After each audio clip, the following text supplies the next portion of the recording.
All right, everybody. We are live with the Combatcast. And Chevy, before we get started, tell people we got coming the next couple weeks. All right. First of all, shout out to the UFC. I believe it's 4 straight months of cards coming up. So we're going to be debating whether or not we're getting quality products or not, but we're going to be getting a product every weekend. So we're looking forward to that. So coming up, June 17th, UFC Fight Night, Vittori versus Cannonier. Might talk about some Bellator, and June 24th, UFC Fight Night, Emma versus Topuria. That's a good matchup. And then moving into July on the 1st, UFC Fight Night, Strickland versus Magomedov. Oh, okay. Yeah. Interesting fight there. Yeah. Is Strickland training with somebody too? Did I see? Pereira, yeah. Pereira said he's going to learn some English from him. Yeah. Great. He'll be learning the N word and stuff. Great. Oh boy. Yeah. Yeah, so a little bit of UFC news, just a fight announcement that I know we're both excited for. Chris Weidman is returning from his terrible leg break against Uriah Hall to face Brad Tavares at UFC 292. So shout out to Weidman. Very excited. Hopefully he can come back strong.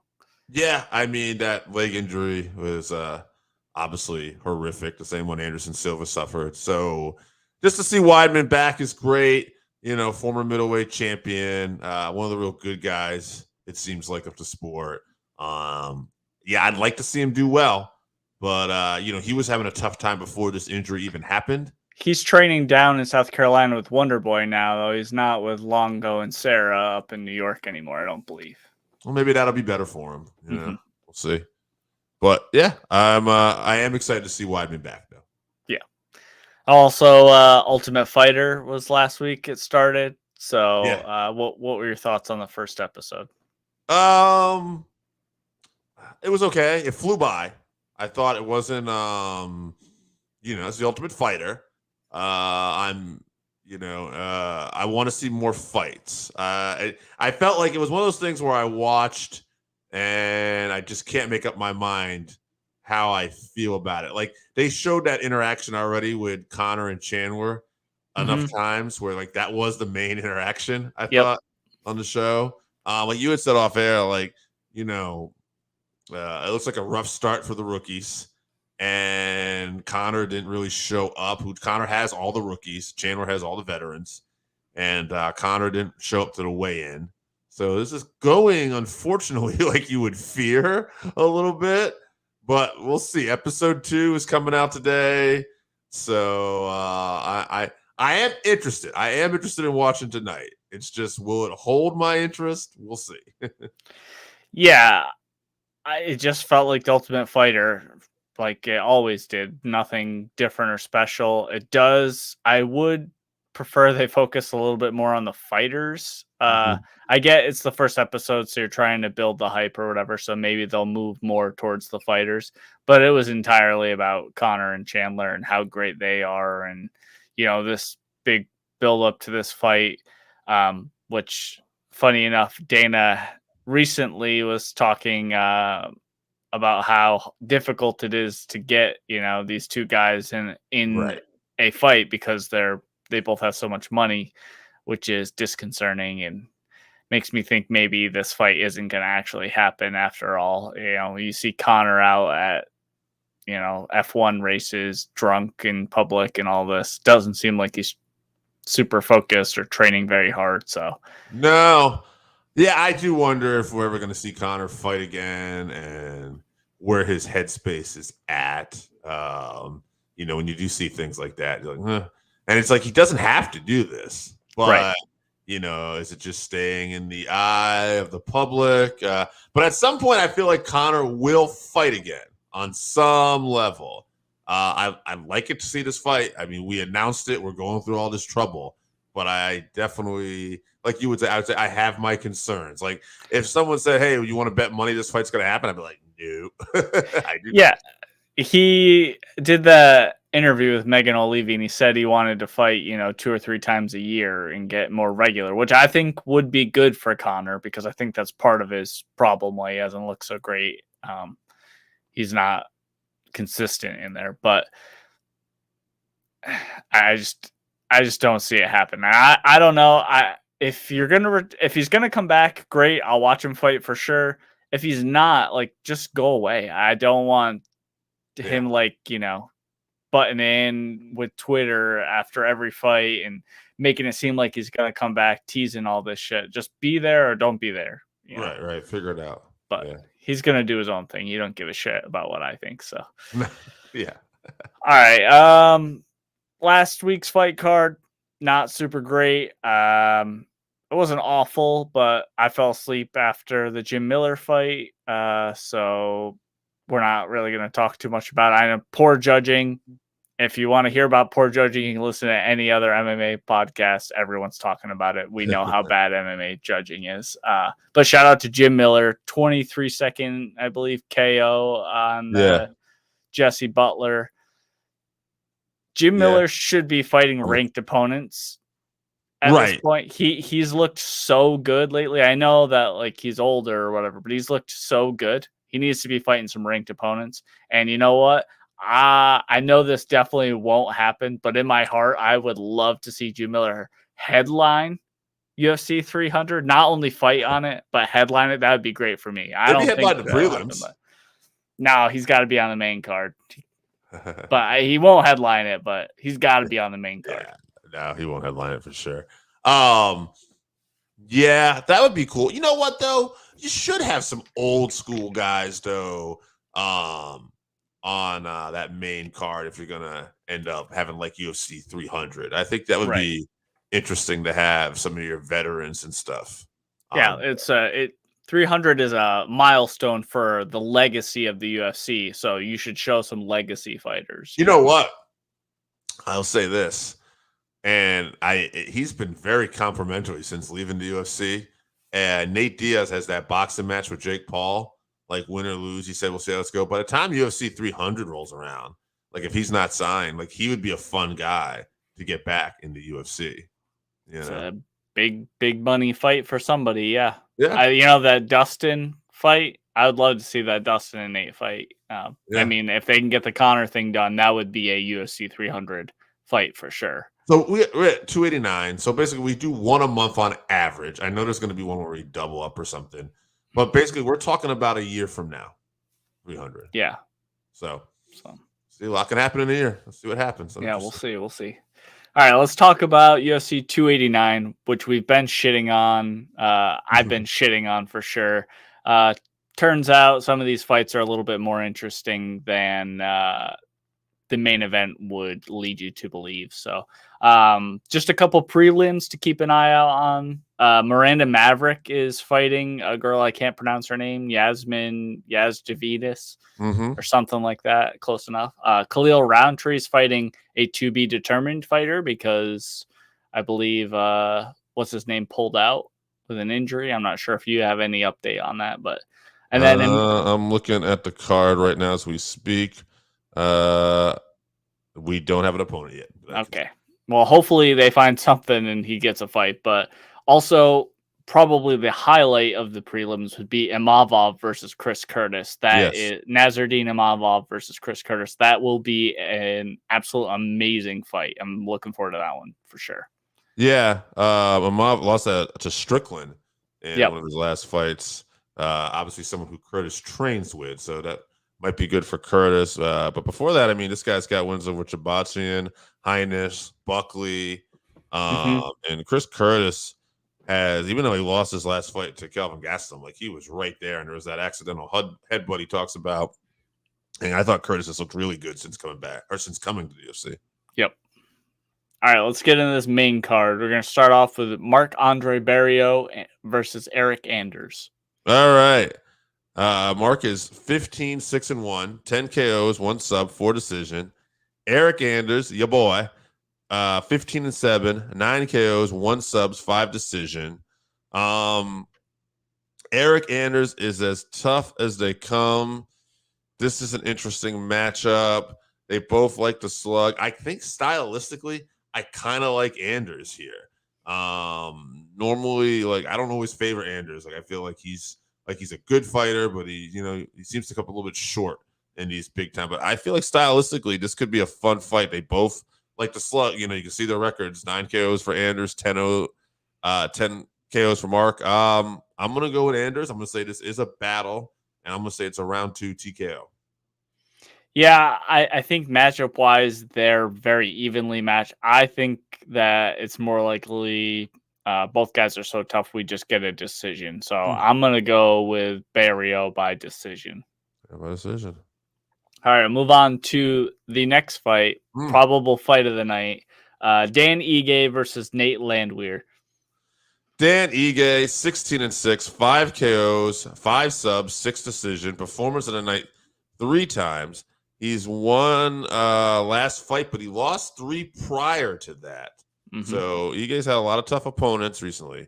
Nate Landwehr, 17-4, 8 KOs, 2 subs, 7 decisions. Performance of the night twice, fight of the night, and he's on a 3-fight win streak. So he's got momentum going here. Ige is a big step up for him. I would say Ige is the favorite, like we talked about. I'm going to pick an upset. I might be picking up my heart here a little bit because I really like Nate, and I want one of those post-fight speeches. So I'm gonna go Nate Landwehr. I say it is fight at night, and it goes decision though. Yeah, I believe that Ige is like a -245 or something like that favorite. But matchup wise, stylistically they're a very good matchup. I think evenly matched. I think I would give the slight edge that maybe that -245. I'd give that edge to Ige. Yeah. But with Nate's pressure and power, his style, Ige's been in a lot of wars lately. That chin's not going to hold up forever, although he is Hawaiian, so maybe it will hold up forever. A normal person, I would say it's not going to hold up forever. So I think that Nate might be a good pick as a dog. So I'm also going to pick Nate. I'm going to say if he wins, it's got to be by KO. I'll say round 3 KO. Okay. Yeah. All right, move on to Mike Malott versus Adam Fugitt. All right, Fugitt is 9-3, 5 KOs, 3 subs, 1 decision. He's 1-1 in the UFC. Mike Malott is 9-1-1, 4 KOs, 5 submissions. Again, stylistically, a fun fight here. Both guys, you can see, Fugitt's got 5 KOs and 3 subs. Malott's got 4 KOs and 5 subs. So it's like they both like to finish. Tough fight. I'm going to go with Malott. I'll say he gets it done by submission, and I'll go with round 2. Yeah. Are one of these or both of these guys Canadian? How did this fight get on the main card? I don't know. Yeah, Malott's definitely Canadian. Yeah. So, all right. Charity pick for the Canadian crowd, I guess. But it might be stylistically a fun fight, though. It's probably a showcase fight. They're giving this an opportunity. Right. When you look at the names of the prelim main event there, I'm off in Chris Curtis. Like that should be on the main card. Right. Chris Curtis has complained about unworthy fighters being put on the main card while he's on the prelims. So he might be tell him to shut up. He might be getting punished also for that. Right. So I'm gonna go with Fugitt by decision. I think again the matchmaking in this card is very good as far as stylistic matchup. Yeah. So I think they're gonna kind of nullify each other. We might get a pretty boring decision, and neither guy. I think both guys are gonna be a lot safer than they normally would be. So I'm going to go with Fugitt by decision. All right. Co-main event, the people's main event for sure. Charles Olivera versus Beneil Dariush. Dariush, 22-4-2, 5 KOs, 8 subs, 9 decision, 8-fight win streak. Performance of the night 4 times. Fight of the night once, and he's tied Gleason Tebow for 3rd most wins in UFC light heavyweight division history. He's on quite a tear right now. Charles Olivera, lightweight division. Lightweight. Oh, sorry. Yes, lightweight. Charles Olivera is 33-9-1, 9 KOs, 21 subs, 3 decisions. He's a former light heavyweight champion. He had 3 successful title defenses. Performance of the night 12 times. This man is a bonus machine. And even back when they had submissions of the night, he was grabbing those too. He's got 3 of those. Dariush just looked great whenever they put him up there against, like when he dominated Ferguson. He's beaten every top fighter. Once he had that one loss against Alex Hernandez before he went on his streak, where basically he was going to touch gloves and Hernandez basically unloaded on him. And since then, it's been take no prisoners. He's dominated everybody. But this is Charles Olivera, and we talk about it all the time: strength of schedule. And Charles Olivera's strength of schedule is just like unreal. So unless you're Islam Makhachev, I haven't seen the recipe right now to beat Charles Olivera on that streak he's been on. But he gets caught almost in every fight too. It's an interesting fight. I like Dariush. I think he probably deserves to be, I think he deserves a title shot. But I don't know if he can beat Charles Olivera. I'm going to go with Charles Olivera. I don't know if he can tap out. I guess he can because it's Charles Olivera. So I'm going to go Charles Olivera, round 3, TKO. Now I'll go submission. He gets it done. You're going to tap out or pass out. That's my guess. If he gets Dariush's back, he absolutely can tap him out. Dariush, super high level black belt, but Olivera is the submission god in the UFC. He holds the record, as you were saying. So if he gets to his back, for sure, he can tap him. But I think a big part, and we've talked about this before, a big part of Olivera's success was people's unwillingness to go to the ground with him. Like you said, he's been hit. He's been knocked down in a lot of those fights that he won. He got knocked down and nobody followed him to the ground except for Makhachev, who then dominated him on the ground. Good point. Dariush not afraid to follow him up when he touches him up, because Dariush has massive power on the feet. He has a granite chin, and he's not afraid, like I said, not afraid to follow Olivera to the ground. He has superior wrestling for sure. So if he tries to keep it on the feet, I think he can keep it there as long as he doesn't let it get to the cage and then Olivera get to his back, because then that's curtains for him. So I think Dariush has more ways to win this. Not that Olivera doesn't have great striking now, but I'm going to go with Dariush. I think that he knocks Olivera down, follows him, and subs him. I'm going to say round 3 sub for Dariush. All right. I like it. Well, let's get to this main event, Chevy. All right. Amanda Nunes versus Irene Aldana. Let me go first. I'll tell you, let me give you my long-winded speech about how I see this fight going. Amanda by KO round 1. Wow. Wow. Irene Aldana, we're going to give you some respect, girl. 14-6, 8 KOs, 3 subs, fight of the night 3 times, performance of the night twice, and Victor champion, fighting championship. She had a performance of the night 3 times as well there. She comes to fight. Amanda Nunes, 22-5, 13 KOs, 4 subs, 5 decisions, UFC Bantamweight champion 2 times and current, 5 successful title defenses, current UFC featherweight champion. She's beaten Cyborg. She's beaten Rousey. She's beaten Ali Holm. She's beaten. She just avenged her most recent loss against Pena. She's the greatest female MMA fighter of all time. When you look at the resume, it's really hard to deny. I'm wondering. So the smart money is what Chevy just said. Nunes. I do wonder, though, if the curse of the Mexican fighters is going to come. That is the only thing that makes me waver, too. Mexicans are killing it in the UFC right now. Killing it right now. And if we get another one, I feel like a card in Mexico cannot be denied anymore. Yeah. What the fuck? Why not? Irene Aldana, upset of the night, round 3, because if she is going to beat Nunes, I'll tell you this right now, it's going to be a cardio thing, like we see that, where Nunes isn't prepared for whatever she's about to do, and we're going to go into the later rounds, and like by 3, she'll be gassed and finished. But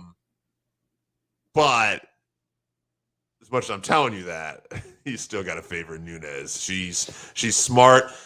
She genuinely knows. I will say this too. Like other people who I've seen had cardio issues sometimes, she knows how to pace herself properly a lot of times. Mm-hmm. So it really in that Pena fight, it was more of an issue where it seemed like she just wasn't really prepared for what Pena was bringing to the table at the time. Probably underestimated her, and then she went all out. But she does this. I mean, if you look at that Cyborg fight, like where she beat Cyborg, the pace those two are putting on each other. She's a finisher. Once she knows that you're hurt, she's gonna finish you. So right. One thing I think is underestimated about Nunes is her distance management. She has very long arms, and she hits you at the very end of those punches with those 1-2s, and she rocks people when they think that they're safe, when they think they're outside of her range, and she lands those couple of shots on you, and they wobble you. She's coming for the finish. So if Aldana has great boxing, so maybe she'll be able to manage that distance a little bit better than some other fighters. So it's possible, but if I had to put money on it, I'd say Nunes round 1 KO. Yeah, me too. But I don't have to put money on it, so I'm gonna go with the curse of the Mexican fighters. Irene Aldana round 3. But yeah, anyway, just tell people we got coming up one more time. All right, June 17th, UFC Fight Night, Vettori versus Cannonier. June 24th, UFC Fight Night, Emmett versus Topura. And then July 1st, UFC Fight Night, Strickland versus Magomedov. All right, people. Let's enjoy the fights this weekend.